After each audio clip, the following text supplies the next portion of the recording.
minute can write. All right, good evening, everyone. I'd like to call the annual district meeting to order.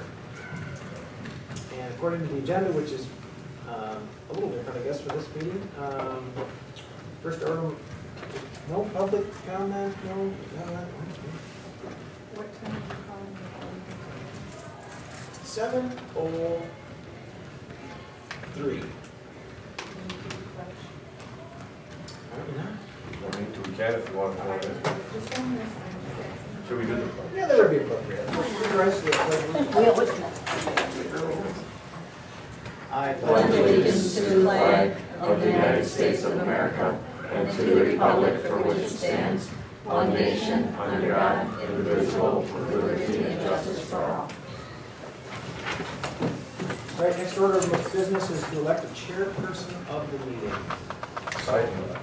I will nominate Pete Chisholm to be the chairperson of the annual meeting. I'll second it. All right, moved in second. So you dispense with roll call vote in this meeting as well? Is that correct, Steve? Right. So this is more like the traditional Robert's Rules of Order meeting? Yep. All right, so there's a motion and second to elect Pete Chisholm as the chairperson of the meeting.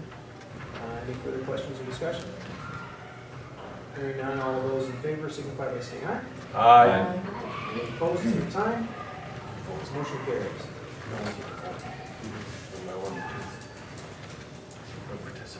The next order is to elect a person to act as clerk if the clerk is present, but the clerk is here, so that's by default. Minutes of the last annual meeting were distributed to the board members, and I'm assuming they're available to the rest of the people in the audience. Yep, they're in the packet. I guess I'll ask if there's any additions or corrections to that. I guess you can't, we don't have to. All right, so they'll stand approved as presented. And next on the agenda is presentation and adoption of the school board report. So, And that was what's put in there of all the expenditures, a summary of what the budget was last year.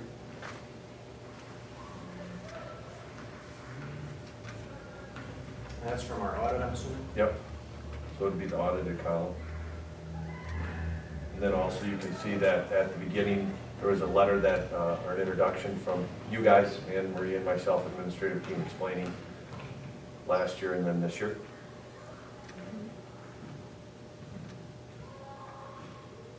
All right, so there's no action needed on this, just more discussion? This does have to be done second From last year? Does have adoption. Okay, so I guess I'll look to the group for a motion to adopt the school board report. I'll make that motion.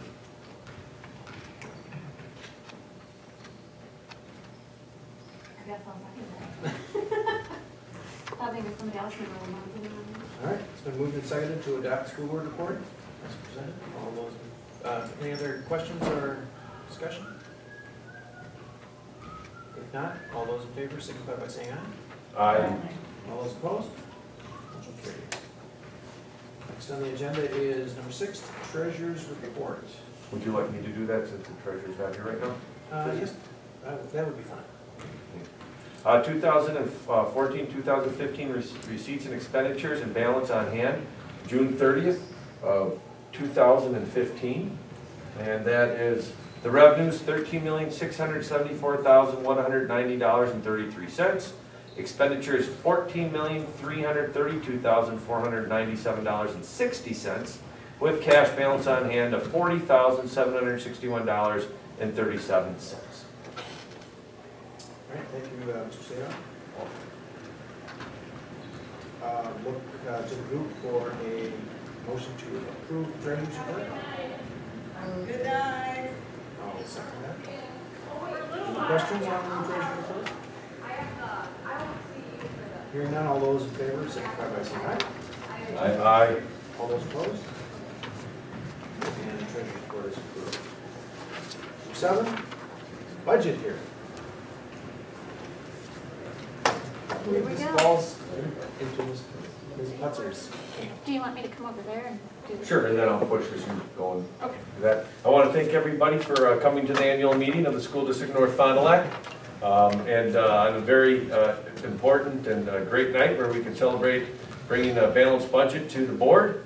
And Maria will also not only go through the process that we've done, this will be great for Melissa and everybody else that's newer here to see the process that we've talked about, but also kind of just foreshadow a little bit because we are going to have slight changes at the budget that we'll be presenting next week, Monday, for final board approval before the levy gets issued. Now, Pete, is this your first annual meeting? Or were you here last year? Where's your election? Vicki, were you? Okay, so we just got one here, okay. All right, if you want to go to the first slide. This is just an overview of our budget process. If you remember, I usually, whenever we have a budget meeting, I give you the more detailed version. This is more condensed. And if I were to add another box, it would be right in here, because right in here, 10 days before the annual meeting, we are required by DPI to publish the budget in the paper, which happened on October 9th. So the numbers that you see are as of October 9th. The numbers did change a little bit. Our equalized aid came in on October 15th, and this morning, actually, I got an update on our FTE. So the numbers keep changing and evolving. When we meet again next week, I will have the updated budget for you to approve at that time and the levy. But we'll go over what the numbers are, and Aaron will interject too. Any of the updates, we'll foreshadow some of the updates that you'll be getting next week. Okay? So, yeah, just keep in mind that the date is going to change, and I'll have those changes for you on the 26th when we meet again. And some of the things that we'll be talking about are the impact of the voucher schools. We had 5 voucher students that, I don't know if they left us or if they were already there, but it did impact our revenue. Our final state aid number changed by like $4,000, so we were very close on that. And then we'll also be bringing forth an insurance recommendation, which is going to change these numbers quite a bit to the positive. All right, so the first thing we need to do is figure out how much our revenue limit or our revenue authority is. And they are controlled by the state. This is just a little history. It became effective in 1993. And if you remember from that game that we did that night, if you remember, revenue limit is made up of general state aid or equalization aid and the local tax levy. And under the revenue limit, it's Fund 10, which is our general fund, that's our biggest fund, and then our non-referendum debt, which is for the athletic complex. So those two things are governed by the revenue limit. We'll talk in a little bit about things, additional tax levy that's outside of the revenue limit, which is going to be our referendum debt and our community service debt. Those are outside the revenue limit. All right, so why is revenue limit so important? Well, as you can see, 82% of our revenue is made up of that governed revenue limit, which is taxes and equalization aid. The other 18% we raise through open enrollment, through grants, fees, federal government. And equalization aid, there are 2 prongs, the equalization aid and tax levy that makes up our revenue limit, and the local factors are pupil membership, or you'll hear me refer to it as FTE, full-time equivalency, and our equalized value for the tax base. And then there are also state factors. There's a 3-tier formula. You might hear or remember us talking about primary, secondary, and tertiary aid. And we are positively aided at all 3 levels, so that's good. And the state does give guarantees and it also sets ceilings. Okay, so equalization aid, there's a seesaw effect, if you remember.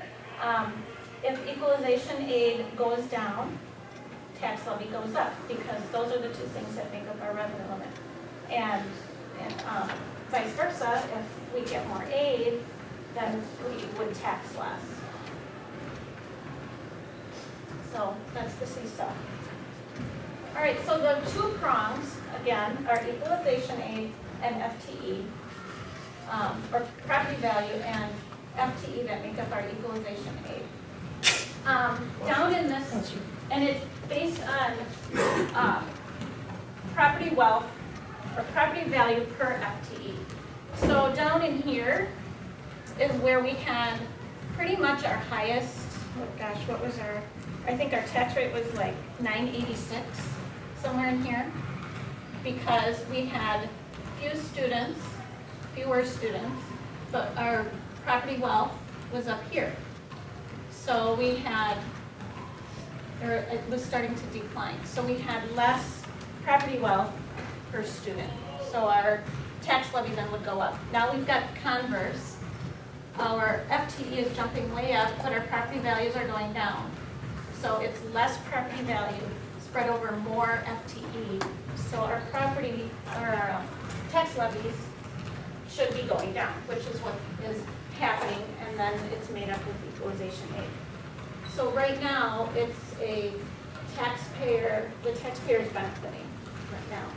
If you want, just to kind of give you an idea, if you look at Green Lake, it would be, blue would be way above where the orange line is, because they hardly get any state aid. Because they have high property wealth and lower enrollment, and that's how that works. And that's one of the biggest, I guess, variables that look at is that this is based on property value, not on wealth. And there's a difference, especially when you get up north into those different areas where you have very high property values by some of the lakes up north, but you don't have individual wealth with the people and the constituents, the people that live there. So we're, like Maria said, we're in a very unique situation.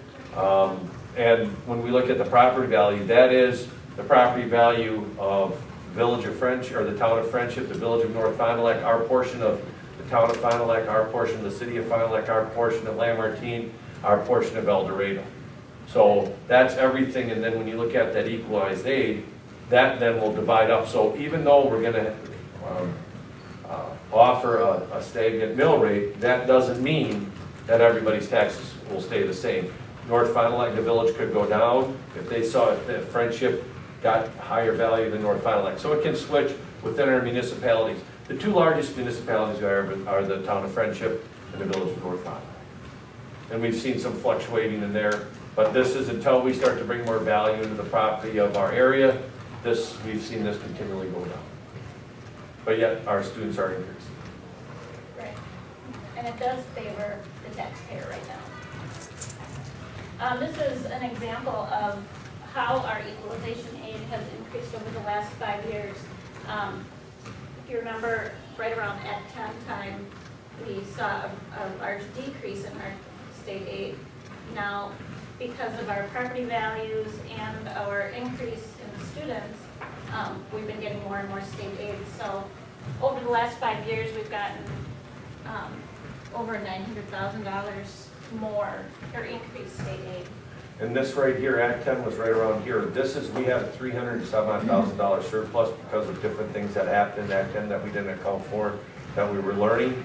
But since then, we've been able to run at our budgets. So the state, when Maria does those budget adjustments in spring, it makes it more real of what we are spending, which has had a positive impact on the amount of aid. And what we've learned is we will always bring to you a budget that is balanced. That doesn't have, at the end of the year, it's not going to be we have a 23.8% fund balance, and our recommendation is keep that. So if there ever is something we see as a surplus, we have different mechanisms like Trust Fund 73 or Funds 46, which we just started for the building, for long-term building projects. So we found the different ways to utilize tools in order to maintain our aid, which has been very, very helpful. And that increase, if we decrease in students, that's where Fond du Lac, like when you hear Fond du Lac and Lemira lost state aid, a lot of that has to do with decreased students.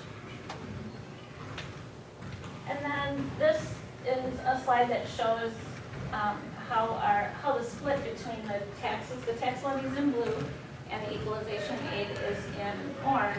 which makes up the total revenue limit. So we're getting more and more aid. Right now we're at 70.8% in state aid and just under 30% in tax levy. And then I thought this was just incredible. It blows my mind every time I look at it. Our FTE, another component of equalization aid, our FTE is going in the right direction. As of today, we have gained 68 kids. So. And remember that FTE, you can see, is a rolling average. Yes, That's the big thing to look at, because even if we stay at a stagnant enrollment next year, even if we drop a little bit, we're going to see additional aid, because the last one will drop off. So after this year, you can see the 12,002, that drops off, and then the 1,300 comes on. So we're going to continually see, because of these jumps and what we've seen, we are going to be at a good place as far as our numbers. And remember, FTE is less than the number of kids we're serving. It's the average, 3-year average of everything from 4K, summer school, all that stuff averaged together. And right now it's less than. You could see that before, it was actually more than. So if you look at in 2005 and 6, our FTE was actually higher than what our enrollment was. and it is a 3-year average. Actually, this number is 1252 as of today. And that is what, even though we have 1301 kids right now on the revenue limit worksheet. So it'll jump up to 1301 next year, and then we'll average those 3 years. So it's a great trend. But we get revenue limit on the average.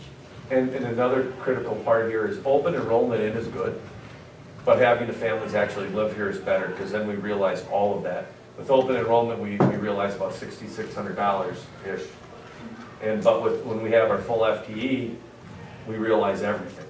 Even when we have open enrollment out, we still realize like about $4,000, because we get to levy for the whole child, but we send some out. So serving our kids in our district and keeping them here is the most lucrative if you look at value for us. Great segue to the next slide, which is our open enrollment history. This year we are, as of, a couple weeks ago, we were up 15. We had I think it was 240 coming in and 225 going out. And then that shows what our revenue is projected to be, so right around 125,000 this year, positive revenue. So since 2006-07, we've gone from almost a $250,000 deficit to a $100,000 surplus. We saw that's $350,000 of money that we realize that we can utilize for our students, because we're not losing students.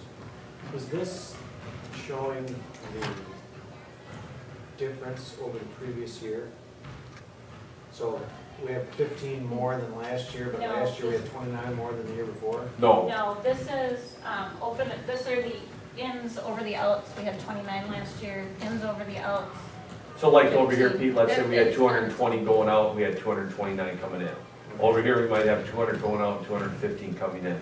The biggest thing that's changed is the volatility in the amount of in and out, and that's since just post-Act 10, when we had open enrollment, pretty much be 365 days a year.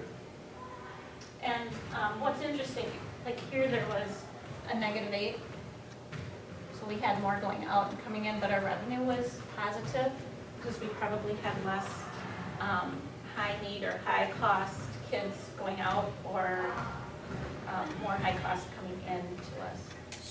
So the increase in FTEs are people who are moving into the district, not just sending their kids here. We're seeing Those are both. residential. Yeah, we're seeing both. But the FTE is everybody, including the open enrollment. One of the things that we are going to see changing, and this is a conversation we'll have as we see how it kind of comes out, is that special education students, as of right now, you cost them out. So let's say students going to Fond du Lac, they're open enrolling to North Fond du Lac. What Debbie and her team does is, and Maria, okay, if your kid's coming here, it's going to cost $15,000. So we tell Fond du Lac it's gonna cost $15,000, and Fond du Lac can decide if that's doable or not, if they have the programs or not, they can deny. Next year, no, and for the majority of our special ed kids, there is no additional cost. They're at $6,400, which is the open enrollment cost. So I would say probably 80–90% are at that level. There's no additional cost having them come in.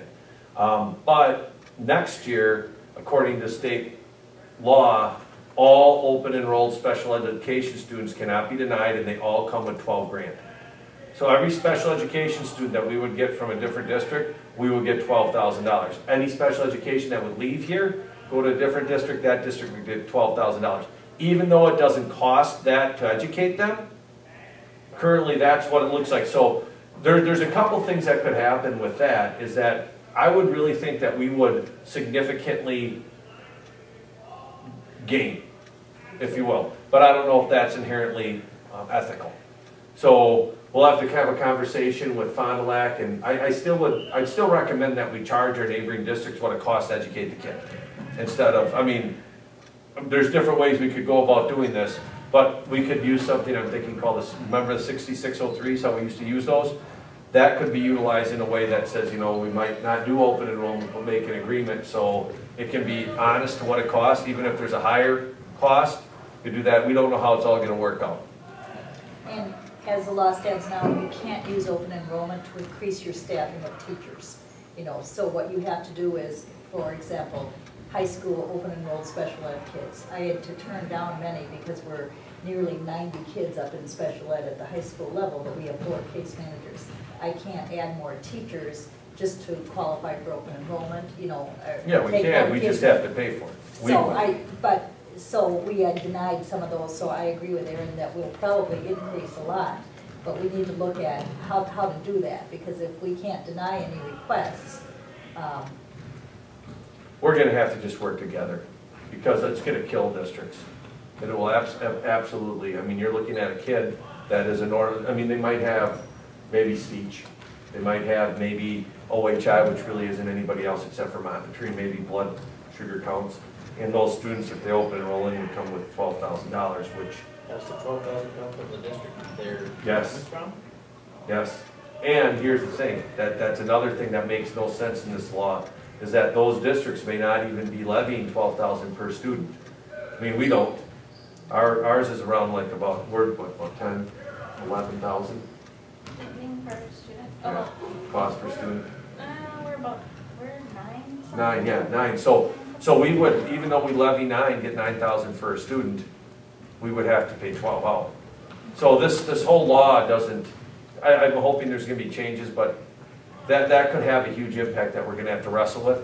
And those are questions that I'm going to bring to the board after I work with other superintendents and legal and special ed that says, no, regardless of what Madison's doing, what's right, and how can we work together so that we can support all public schools in this area. So Fond du Lac just decided that they were going to take that number, special education open enrollment students from our district that choose to go to Fond du Lac. They could just send us the bill for that. Yeah. 12,000. Yep. 50,000. Yep. vice versa, if a student would come and has a one-to-one child-specific aid, real severe behavior or autism or whatever the disability is, you'd still get 12,000, Oh. which would not cover that even aid? cover. But we and could you don't deny have that the open ability- enrollment. Oh, you can? We can deny, the district can't deny them going out, but we can deny them coming in because we don't have programs. Or we don't have the staff. Facility or the staff or Correct. whatever. And we have that in our policies of what we can deny for. So as, like, I can't anymore deny, or we can't deny somebody leaving, but the other district can deny them coming in. There's gonna be a lot of moving parts here, and this whole law wasn't thought out.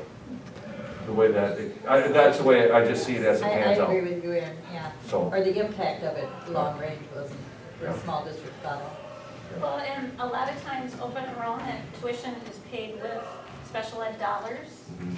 but they're talking that this is all gonna fall under general, Which will which, kill. yeah, so there's a lot of questions out there, Yeah, yeah. so. And that to be seen, so we'll see what happens.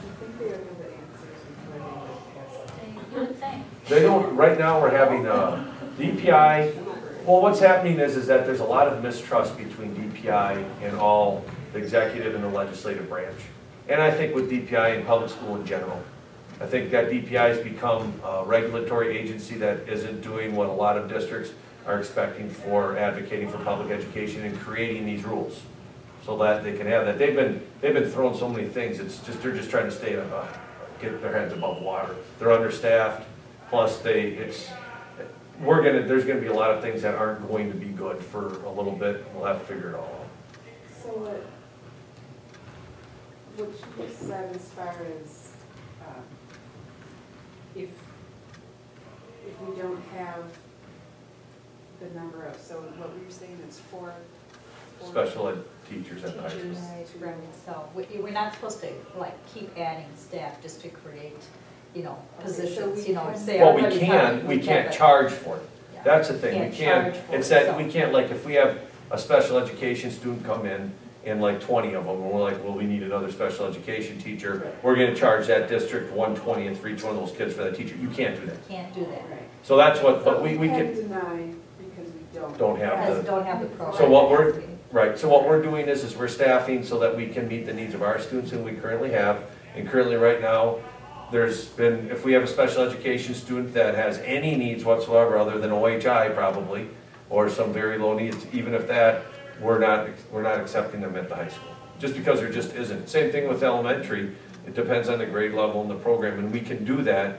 so it's not discriminatory and that we have rationale for it. If they stay into the next year, can we count them? Or is it still open enrollment each and every year? Every year it's an open enrollment student. So if that same student keeps coming year after year after year, you Right. still can't justify that? Correct. But see, this is all brand new. Before it was always costed out on what that student Sure. cost. But we're moving into a whole new era that we don't know how it's gonna look. So.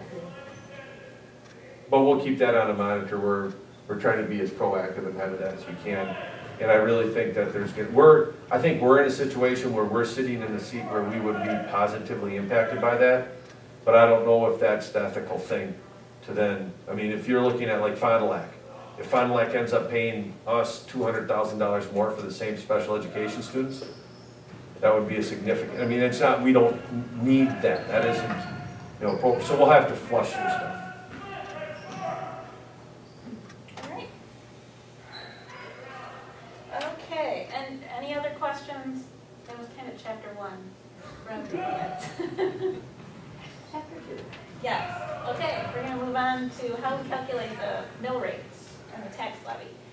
If you remember earlier, I was telling you about the general fund and non-referendum debt levy. That's what falls under the revenue limit. And then the other two things that do not fall under the revenue limit that we can tax for separately would be referendum debt and community service. There is another thing too that it's called energy exemptions that some schools do. So there's other balls that can fit in here also, but we do not utilize those. Right. So those three things make up our total tax levy, which will be over Yep. next time. And a side note is, I don't think our revenue caps are gonna go away, but I do think that we might start to see other exceptions here that local boards can take advantage of. I.e., there's been talk about a security exception, so that we can go above the levy for cameras, security things that can be justified that way. So I think this is the type of thing, if I were to predict in the future, that policymakers will look at to make more exceptions to allow boards to not have to go to referendum to meet the needs of specific things like the community service, or right now there's energy exemptions, and there could possibly more. So there could be more balls in here the next few years that we might recommend using.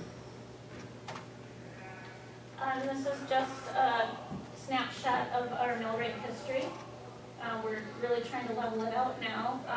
This year, we're recommending a $9.64 mill rate, which actually represents somewhere between a $45,000 and $75,000 over levy. It's looking more like $45,000 as of today, but if you would look at the numbers that I'm presenting that were published, it's $75,000. So that would stabilize our mill rate. We've talked about that a lot as to why we're doing that, and taxpayers would see no big impact there, no change at all. And I think it's pretty important for information for you to know, and when you talk to taxpayers, that if you look at 2011-12, we're about the same level, but in this time, we've upgraded our technology. We're one-to-one devices, do not charge parents anything for those devices. We've maintained and added on and fixed different buildings. We've added staff. We've done different things in keeping the mill rate and our taxes stable. And then this Can I is, just ask one question? sure, So you said the 45 to 75, so where is that 35 going? that would be to over levy our Right. debt. And it So sits the in there. 45 to 75 is? It's like Where a is that? prepayment of our debt. Yeah. So Okay. They're on before, the end, yeah, yeah, yeah. still paying off? Yep. So before we, like, let's say it was $8, $9.20. We're gonna recommend that we over levy for 46 cents, 44 cents. But now, because of our increased enrollment, because of transfer of service, we have more authority to levy. So since we had more aid and that dropped down, we actually now, the levy would be, let's just say hypothetically, $9.50. So we're only gonna over levy 14 cents in Right. order to pay for that. So having that extra, that's probably one of the most unrealized things that I think about that taxpayers don't get, don't care, but have been just a windfall of just goodness for us, is since we had more state aid that lowered the local tax levy, but because we had increased students, that means we have more authority to levy to meet those needs, which then, even with their more authority to levy, was still less than what our original levy was because of the more state aid. So it's been a lot of really good perfect storm stuff that we've been able, like transfer of aid, remember that $209,000 that we got because of our Hispanic families moving in? That money now becomes part of our regular levy, our base. So we get, this year we do it, but now it's part of our base, which has been really cool. So when, like I don't get into that much depth like I talked about Nelson on the radio, but understanding that we are actually able to utilize more of this resources for our kids because we got more state aid, but we can keep our taxes the same. So essentially, if we could drop this Yes, and If you were gonna realize tax, the full length of the loan for the referendum. Correct. But, or we could leave it, no change, pay off taxes. right. And the thing, once again, that's a psychological thing. So we could say, let's drop our levy to $9.50. But every time we would do that, we could use that money to pay off, and people are used to it. But then we look at possibly going to referendum for building or remodeling, that stuff gets harder and harder to recoup. Right, Steve? That's have we always taxed at the level we can? cap? Yes. That was one of the Except three. for 1 year. Yeah.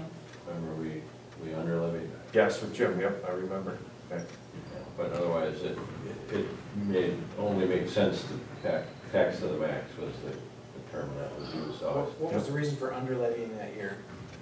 a couple of former board members had some concerns, I guess, if I remember right. About Well, Fond du Lac doesn't, I think Fond du Lac was under the max too, just because, for instance, this year, let's say we're Fond du Lac, let's say we switch, and let's say we get $400,000 less.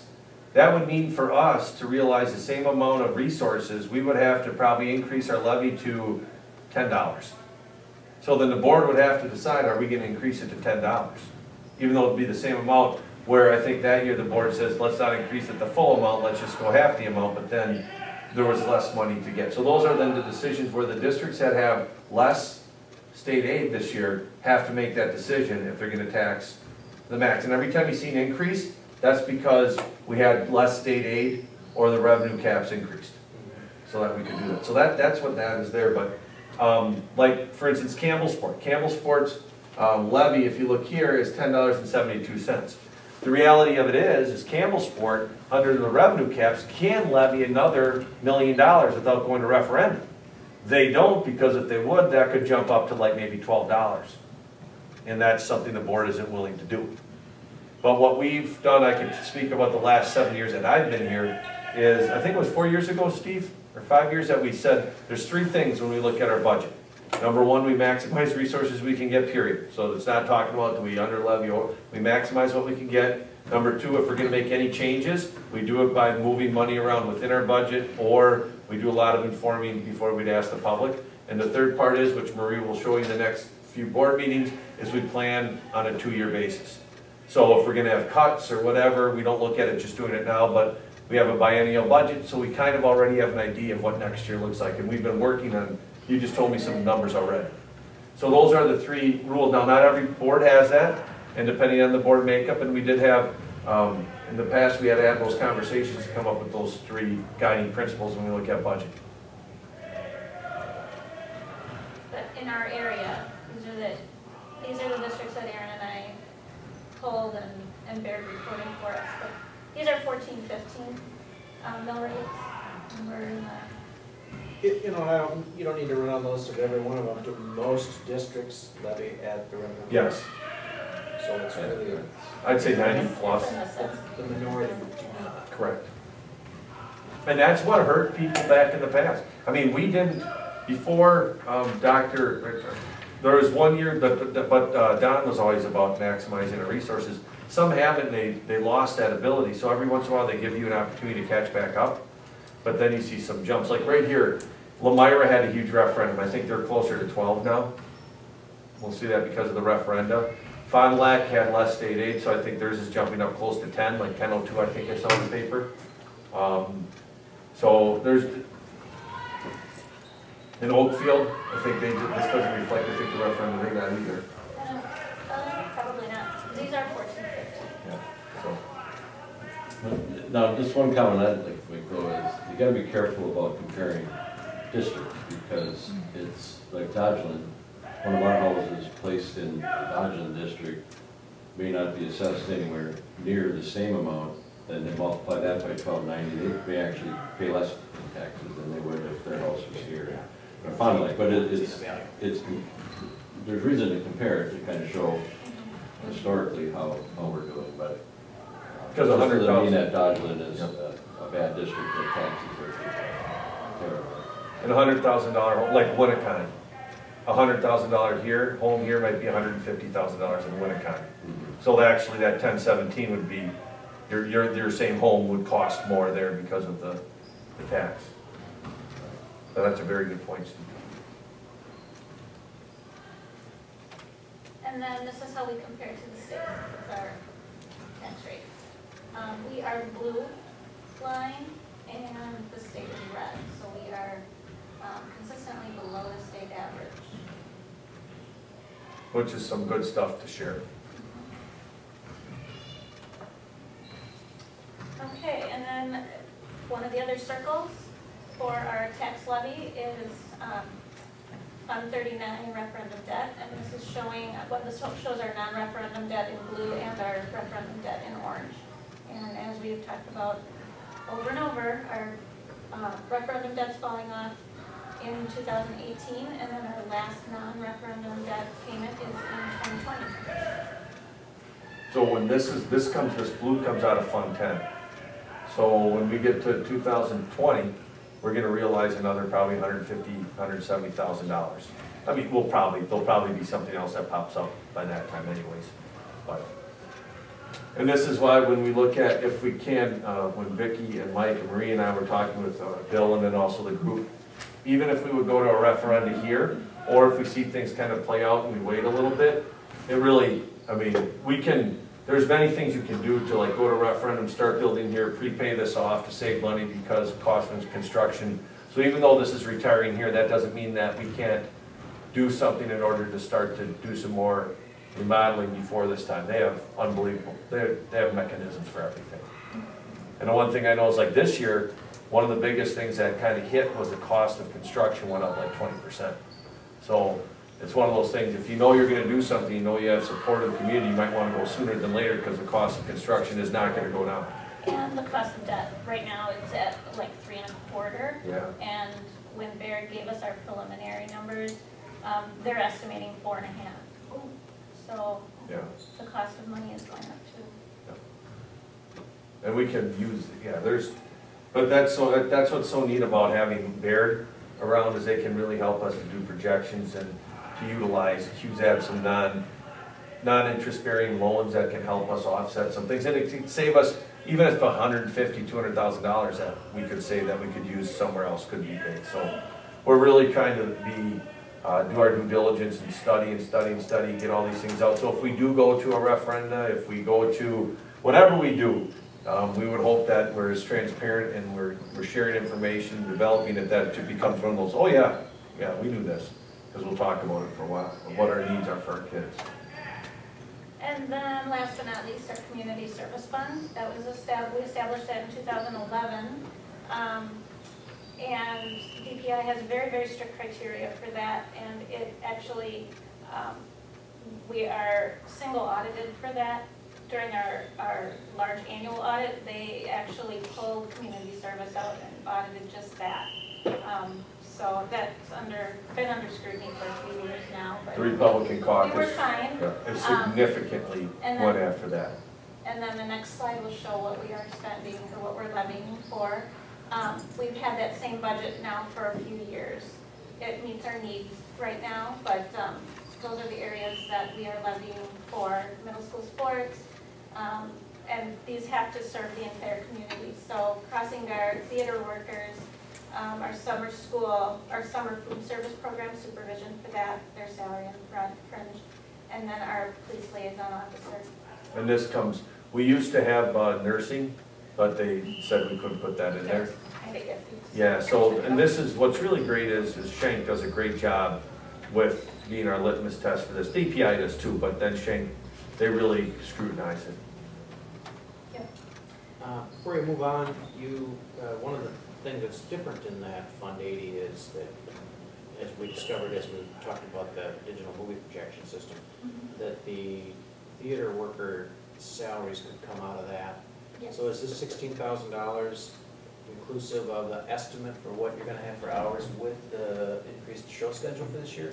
Yes. We're showing 15 films this year, and last year we showed like 10. 15 as of now, we might even go more. That's an estimate, because we've also added the crossing guard, which serves the community. So it's really hard to tell. And if we don't spend that, we just levy less the next year, because that's in there. And if, middle school sports might not be 43,000 either at some point. We never have a problem spending it. We just choose not to levy more, because that's just an increase in the tax money to the taxpayers. And that 844 is a cap, right? No, not anymore. They eliminated that. There was a cap for 2 years. That was one of the things that the legislators did. It says you can't go any more than what you had. That has been lifted.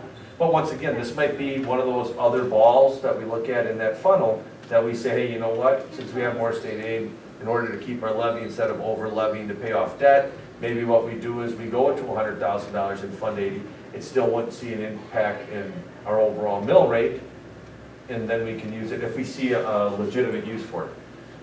So is the 964 rate inclusive of all? Everything. Yes. Referenda, revenue generation, Fund 80. And There it is. that answers your question. General fund plus non-referendum, that's what we're levying there. And that's a referendum in our community service. And it adds up to $4,582,223 for a mill rate of $9.64. Now, just to give you an idea, Baird, Mike Clark came from Baird, and if we were to have a zero impact on a referenda, that if we would go out at 4.5%, we would look at being able to raise $12 million, which, when you build and stuff, is a whole bunch. And then they also said, but if you wanted to go to 21 million, it would cost 94 cents on every dollar. So understanding that, and then talking with the group, we're going to start, when we do the survey, we're going to have all these different options that we'll put together and answer those questions of what they cost. So, Does that all make sense? Okay. All right. And the end of that chapter. So these are just budget highlights now. Some of the assumptions that we made to build the budget. Increasing enrollment, positive open enrollment we talked about all of this. I also am assuming a maximum supplemental special ed aid. We've been getting it ever since I've been here, the $150,000. So I'm assuming we're going to get it again. And then our school-based services, that's actually a decrease from what we've gotten in the past. Boy, that's a tough one to explain. We aren't charging, it has to do with Medicaid and how we can claim, and we were overclaiming before. We were having to pay some back because there is a maximum that we can claim. So even though our costs are there, they're not allowing us to claim it all. So, so we've scaled back on that revenue a little bit. Additional expenditures, we increased staff FTE a little bit. We've added EL teacher, well, we've added a teacher and 3 aides, 2 aides. 2.5. Which actually is, that's coming out of the transfer of service that we talked about earlier, the $206,000 translator. that we levied for. And then we increased our, which one was it, 70? No, our 90% reading person to 100. That was Sawitsky, that was last board meeting. And then we increased one of our art people from 67% to 83. John Kerry, who was doing that. Yep. And then I've included a 13% increase in health insurance premiums. Yeah, you'll see next week that that's actually very, very high. Can we tell them what, it's looking like if we make a switch, it's going to be 3.5%.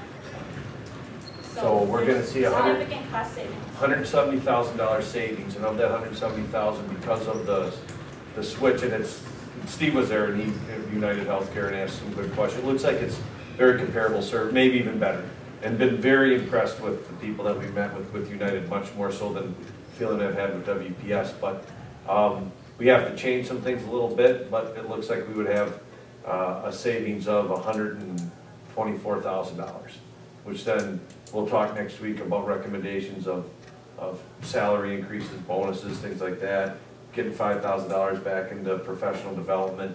The building budget's all decreased, give them each an additional increase, and being able to maybe do some incredible things around the holidays for staff. So while I'm presenting the balanced budget, we're actually going to talk about the surplus next week. Yep. And then also, on top of that, recommending, recommending too, because in our budget right now, we have built in $250, $500 deductibles for 100, 200, which would bring in about $38,000.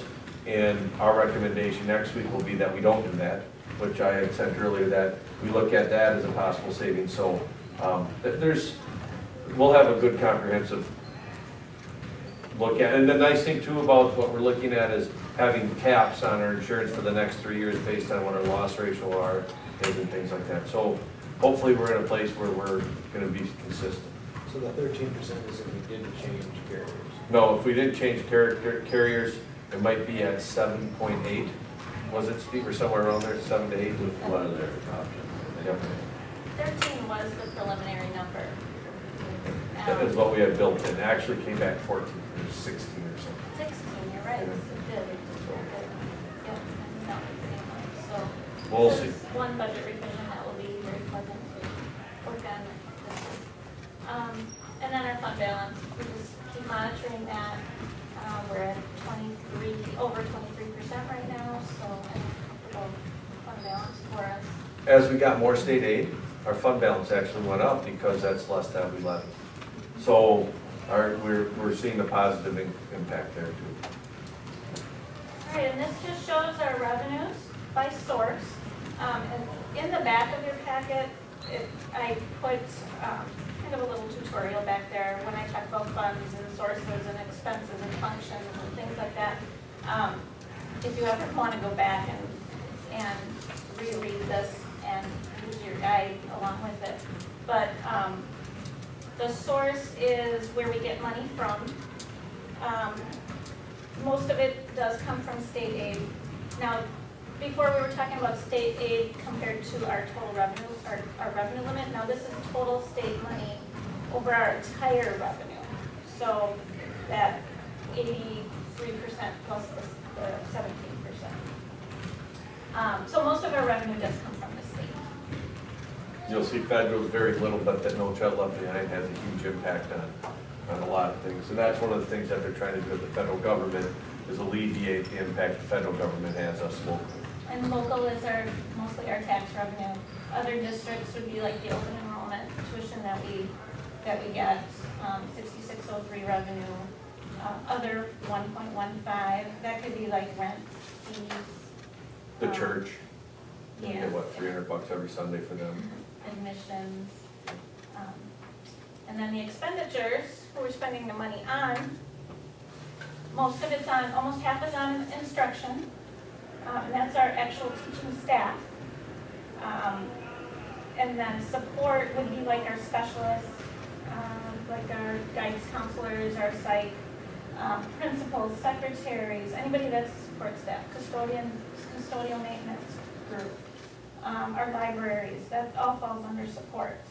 And then non-program would be when we transfer money from, because special ed has to zero out at the end. Expenditures need to equal revenue as well. There's always a lot more expenditures. So we end up moving money out of general into special ed, over $1 million. It's usually short that. So that's non-program. CISA, the money we pay to CISA. Johnson Bus, Johnson, well, that's actually support. yeah, it's in the narrow market and support. Is that comparatively, is that pretty much what districts spend?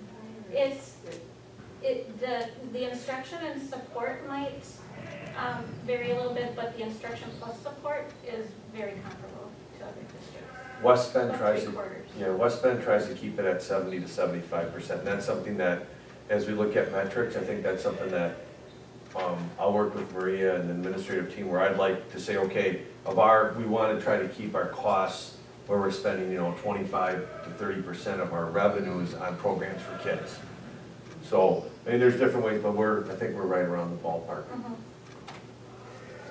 And then this is by object, so this is what we're spending the money on. That kind of gives you an idea. Purchase services are things like transportation, our food service goes in there, any of our contracted services that Dave might use, J&H, and anybody that we contract. So this would be all the people part. Yep. And if you look at all the people part, we're at 80% for all the people part. But also the purchase service, there's food in here. There's, although the food pretty much works itself out because we have a positive cash flow there. But then we have busing and stuff. But we're right about 75 to 80% of the money that we spend is on people and benefits. Which is also very typical of school districts. All right, here's my summary. Revenue limits. We are up about almost $500,000 in revenue limit, and that's due to mostly to those kids coming in. State aid is up about $480,000. Our tax levy is pretty equal to last year. Not much of a change there, which is reflected in the mill rate. Our equalized value went down about $5 million. That's why when you see here, this is less here, but this is the same. Tax levy, a lot of it has to do with this too. And then our student FTE. And this is more now. Yep, that's actually 1301 as of today. And there's our open enrollment. In and out. Expenditures are a little bit up, about $50,000 more this year than they were last year. And our total revenues are also up. So down below, our fund balance is about 23.58%. And even with what we come forward with next week, it'll still be 23.58%.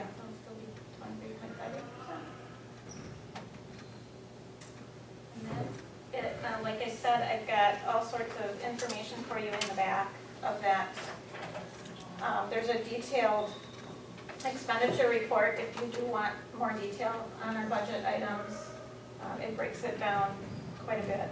So if you want to know exactly salaries and aid salaries and subs and things like that, you can find that on that document.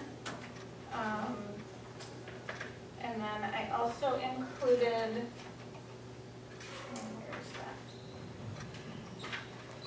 There's like a cheat sheet of accounting definitions, and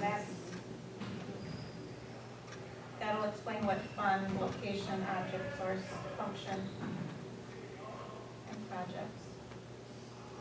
So like when you're Fund 10, 21, 27, Yeah. When we're talking about curriculum, you know, or pupil services or something like that. That's like your cheat sheet. And then tax levy and what it means, because you might be getting some questions on this. And you're always welcome to forward people to us. But that's for your information. Any questions? I know it's a lot of information. Good. Just fabulous. It's amazing. Well, there's a lot. Yeah, and feel free to call me anytime, stop in. Let's just kind of give you an overview. all right, thank you. You know what? All right, very good, thank you very much. Next on the agenda, consider a motion to levy a school tax in the amount of $1,582,223 for the operation of schools, pupil transportation, building, maintenance, tax, capital outlay for the 15-16 school year. So, entertain a motion for that? I'll make that motion. I'll second. All right, it's been moved and seconded to consider the tax levy as presented. Any additional questions? Discussion? Hearing none, all those in favor signify by saying aye. Aye. All those, same sign, opposed? Motion carries. Next on the agenda is a number of things which we do every year annually in the annual meeting. Number 9, set salaries for school board members. The amounts are listed there. They are, I'm presuming, the same as last year. Yep. So, 18, 16, and additional $250 for standing committees. With the policy committee, what are the standing committees that are still actually That's it. active? Just, Policy, we don't, that's all of you guys, but we haven't done anything. And well, I'll have updates in November on policies that we have to update, but we haven't really done that yet. so, There isn't really any need. I mean, now that we have Neola, right, I just kept it on it because we used to have negotiations, but we don't have the union. negotiation, was there an insurance at one time? Yeah, but that's more of a volunteer one now. Same with the facilities, it's not a standing one, it's just an ad hoc, so that's.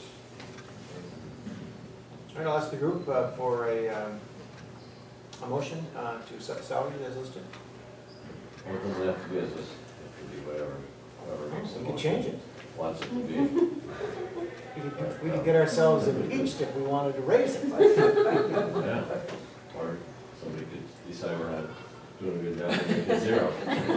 Which is happening in other districts. I don't know if I should, you two probably are the best people that are at this to do this, since I'm directly impacted by the board, and the board seems somewhat nepotism to set your own. So. Congress does Right. it. Do you want that? Same. The motion. Yeah, do you want that motion, though, to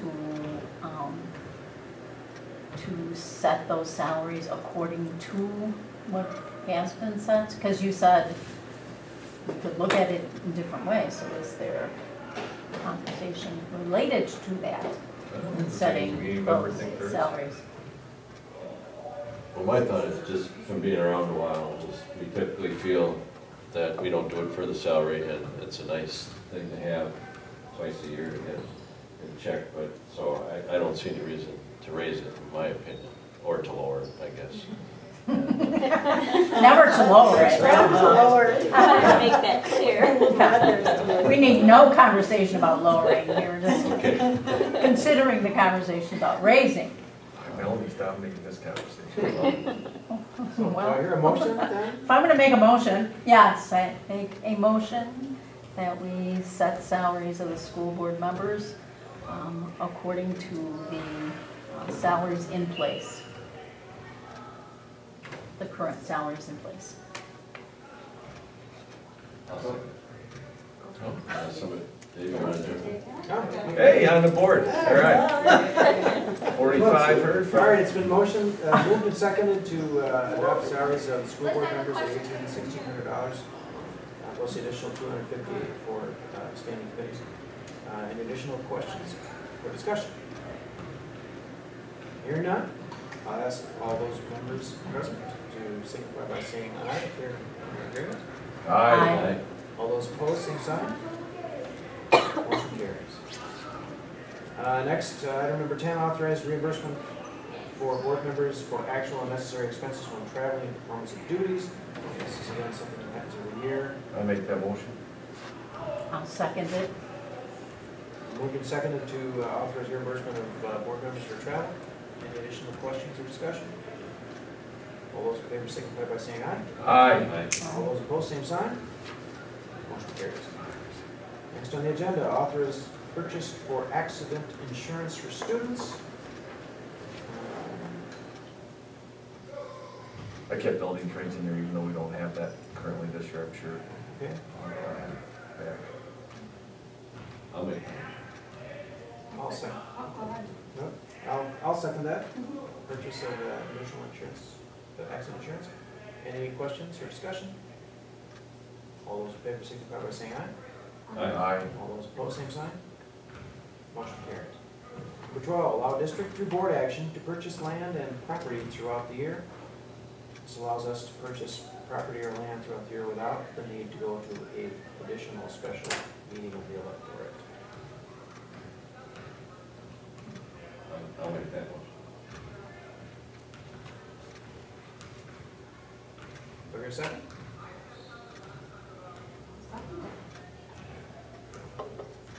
All right, any questions or discussion about this item? Is there going to change in this? There Did we add this a was couple of years something, ago? there was a concern that of buying property that we might not have needed, but before that, we would buy property for a schoolhouse, for the building trades program. And then there was some community members that didn't want that to be allowed, and we'd have to go to a special meeting, which we did end up doing. We got that, and then just put it back on there because it really was more streamlined, and if there was ever gonna be any purchase, it'd still be posted, and people would still have the ability to comment on it. It just wouldn't be a special electorate meeting like we've had now. I guess I remember the discussions back in the days when we were purchasing property at the school house and so. Yeah, I'm sure what it was. And then there was that, we purchased 1,100 RP or Prospect, and then there's concern, should we buy the other one or not, that was there. So there was just some different things, but last year, this was something on there, and I remember the discussion was if there is an issue or anything, this has to be posted, it has to be discussion, the board still has to vote on it. So there'd still be tons of time for input to be put in if the board was gonna decide to act on a recommendation to purchase property. There's still a be process. Any other questions or discussion? No.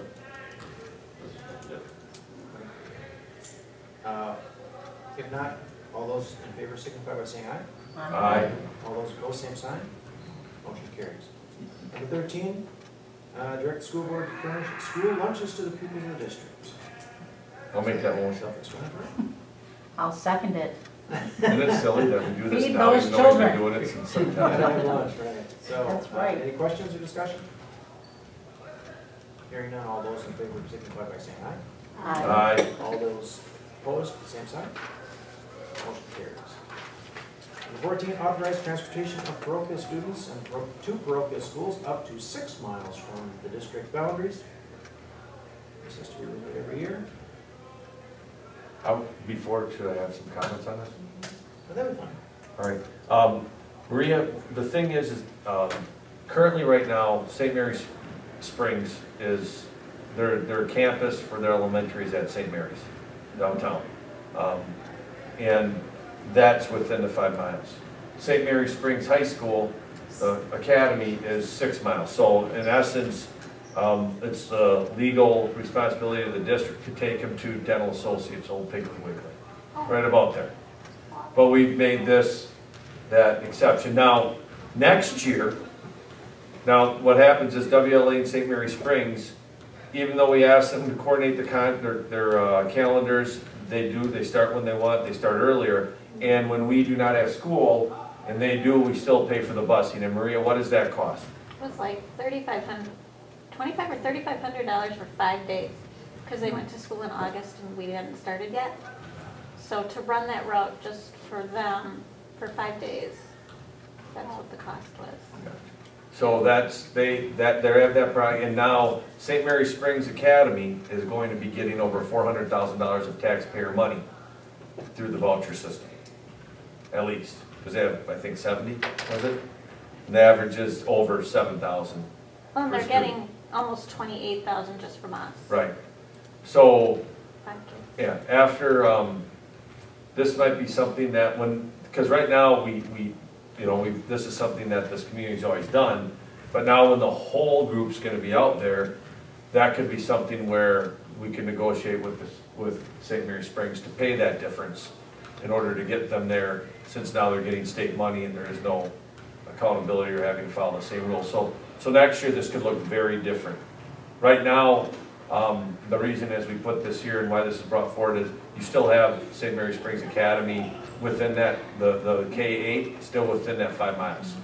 So to start this would be something that we would do beforehand, and we'd start charging at the beginning of the year next year, with the assumption that this would be brought forward and either we would pay the Springs back or we would continue down the road.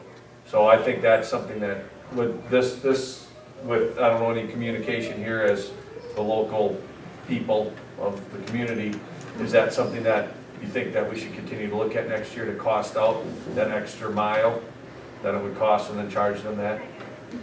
I know that, yes, I don't think that we need to do that if we're going to see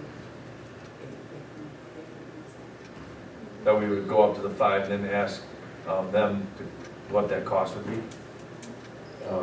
Yeah, and, things change sometimes, so other things should change or need to change, so I would agree with that. This always was told to me that it came out of the presentation of having a school, and students, there were more students that are out there, those were community members and board members, were neighbors with and lived with and stuff, or next to. So that's kind of where it was rooted in, but I would just like to add that rather than just bring the hammer down and say next year we're not doing it anymore, negotiating, I've used that word before, just trying to work something out. Because we have been building a lot of bridges with them in recent years, and they did donate quite a bit of money, some of their members, to our athletic complex and stuff like that, so. Yeah. So I'd like to see it done. 5 miles is a state statute? Yes, it's a state statute. There's a 2 and 5 miles, like, you don't get reimbursed for within 2 miles unless it's a danger area. We might bring that up also with the gas lamp, because there's some issues there, and actually Eric Flynn called me about with this. That's where a lot of our Hispanic families are moving to gas lamp. Gas Lights or gas light. So, and it'd be very difficult to explain to our community that we're not busing those kids that are 1.8 miles away, but yet we're busing private school kids an extra mile. So maybe what I'm thinking is that when we talk to St. Mary Springs Academy, I'm going to be meeting with Kelly Norton, the CEO, on Thursday, start having these conversations, and I think we could find a cost neutral way where it would still benefit them, that they'd have the service, yet maybe we could get some money so that we'd have a cost neutral. It's not like we'd save money, but if we don't increase our transportation costs by utilizing the funds that we would charge to do that, then could help us here. So I'm just I'll pursue that and look at that. So this might not be, that we might not transport them farther because we're charging them. So I'll see how that all works out. Just out of curiosity, how many high school versus middle and elementary kids do we transport a day, just roughly? I don't know. I'd probably say 20. 20 total? If that, and it's WLA too. But when you get to the high school, see, WLA is a little bit different. Most of the kids at the Springs, when they get to be juniors, seniors, they drive. So it's mostly the freshman, sophomore. WLA is a different animal too, because they have, 47 different Wisconsin Synod Lutherans that feed into that, from St. Paul's to, so we had a call, somebody last year at St. Peter's, that new St. Peter's that's on the bypass and 175 going toward Brownsville. That was at 5.1 miles, 5.2. So we were pretty close to having to do that too. So the Lutherans are a little bit different, but there is a route that goes through that takes kids to a certain area. And we'll be talking about that busing next year too, when we look at start time to school, looking at maybe adjusting some of those. So.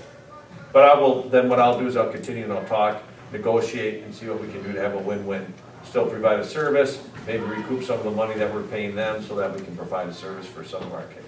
Maybe you just said this and I didn't catch it, but, so we bus them to the school, or we, okay. Well, with having Johnson bus, we bus them there. But, and then they might jump on a different bus. Like all the kids might go to St. Mary Springs Academy, and then from there, the K-8 building, from there, then they go to the Springs High School.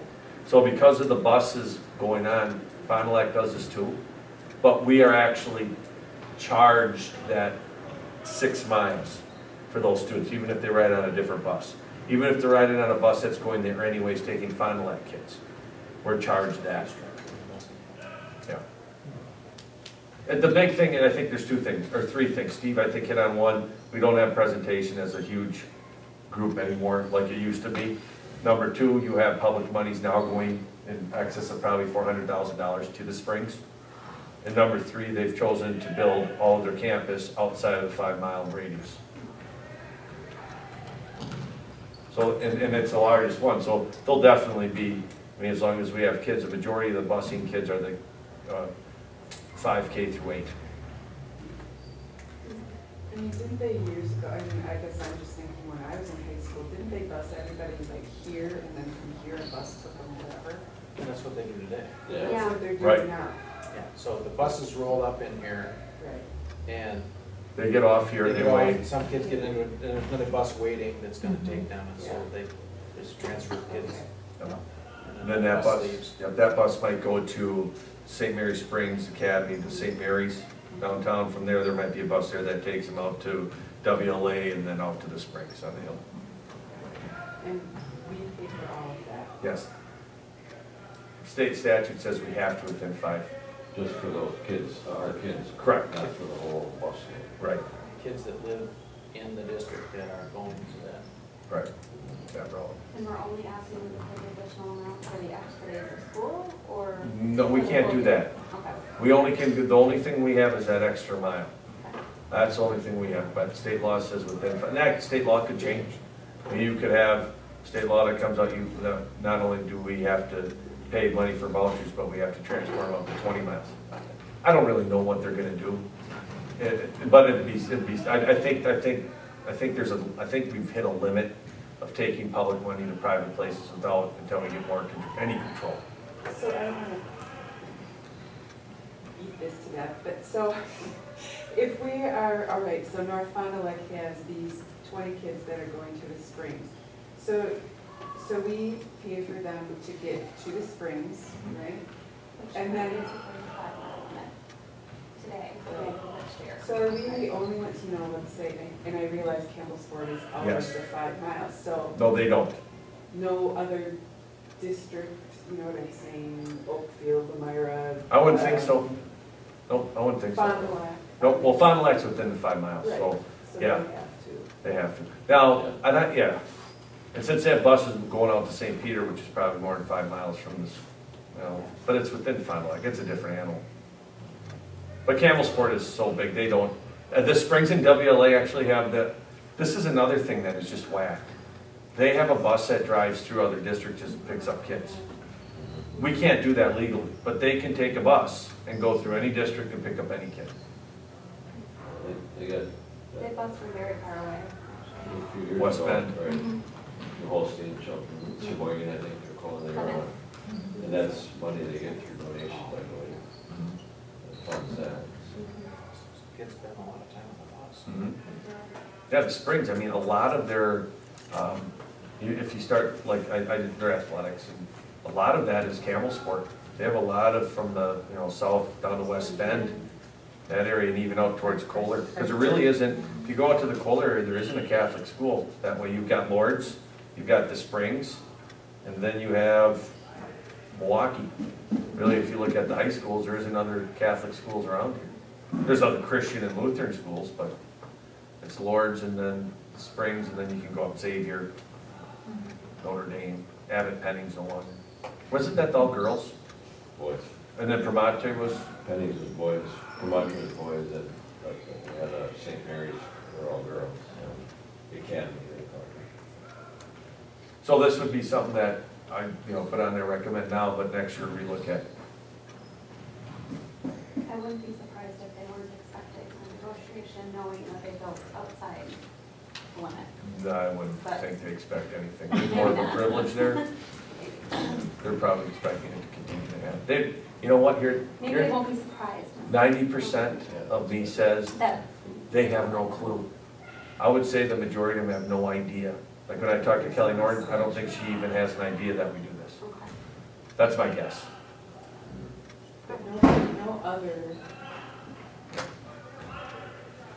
district has kids that, let's say it stops at St. Mary's and then goes to the spring. So there aren't any kids getting on that bus from St. Mary's other than North Fond du Lac kids. No, there's other Oh, ones. yeah. And it's percentage. So I'm guessing what we do is, let's say there's 20 North Fondy kids, 40 Fond du Lac kids, we pay a Right, third of the bus. right. They pay 2/3 of the bus.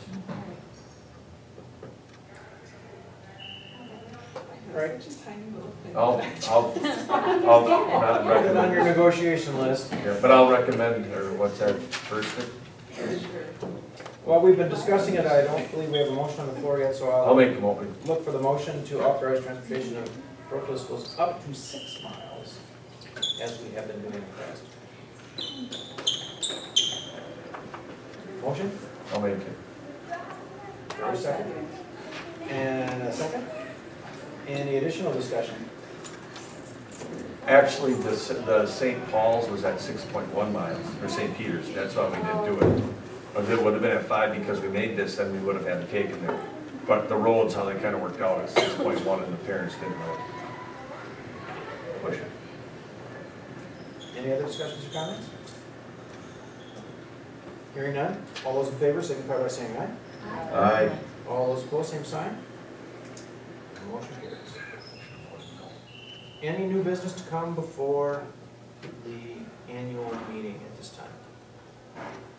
I just wanted to make a note that there was one thing that state statute says we didn't have to do, and that was selling of obsolete property. That was something that was always something passed, but because of Act 55, actually, it didn't need to be on last year's. Right, no, it did, as of July 14th of this year. That no longer, that's one item that's been taken off that was on there prior. So we're allowed to have a used desk sale at our discretion? Yes. What do you want? What's that? All right, no new business? Hearing none, that concludes our agenda, and I would entertain a motion to adjourn. You did that? I'll second that. Move and second that we adjourn, it requires no discussion. And at 8:21, all those in favor, signify by saying aye. Aye. Motion stands adjourned. The meeting stands adjourned.